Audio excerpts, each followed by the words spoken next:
Look at the global footprint of ska and reggae. These genres pack massive stadiums worldwide and are universally recognized across different languages and cultures. This widespread success often creates the impression of a purely organic movement, a sound that simply drifted out of street corners and casual jam sessions. However, cultural movements that dominate the globe require a rigid architecture to sustain them. Spontaneity alone cannot explain how these sounds reached every corner of the earth. The training ground for this global sound traces back to a specific boys' home established in the late 19th century in Kingston. Alpha Boys School provided the institutional framework that turned raw talent into the highly disciplined musicianship behind Jamaica's most famous recordings. In mid-century Kingston, young men faced severe poverty. The Alpha Institute recruited from this demographic, taking in those with the fewest resources. Alpha Cottage enforced a strict institutional rigor, with a schedule that left little room for casual recreation. The facility integrated a high-level European-style music conservatory directly into the daily life of the home. Instructors used a demanding daily regimen to replace the unpredictability of the students' external lives with technical focus.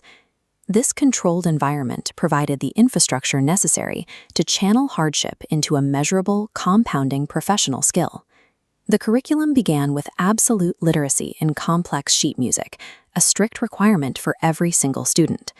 Students focused heavily on brass instruments, which demand significant physical stamina and technical breath control to play professionally.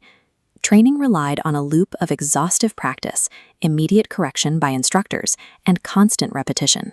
This iterative process removed amateur errors and rewired the students' capabilities, preparing them for the demands of a professional studio environment. Decades of this continuous training pipeline generated a steady supply of elite musicians for the island. By installing this systemic technical machinery, Alpha gave its students the tools they would eventually use to develop entirely new musical genres. After leaving Alpha, these graduates moved directly into the local Kingston music economy. They populated the growing recording industry as the primary session players, providing the critical technical backbone for Jamaica's first major studios. In these sessions, they integrated formal brass training with the loose local rhythms of the street. This combination of technical conservatory standards and local culture produced the sharp, syncopated horn lines that characterize ska and the sophisticated arrangements of early reggae. The elite, practiced discipline learned at Alpha became the defining standard of Jamaican recorded music. Artistic greatness requires a training ground. The Alpha Institute proves that with the right infrastructure, raw hardship can be processed into world-changing music.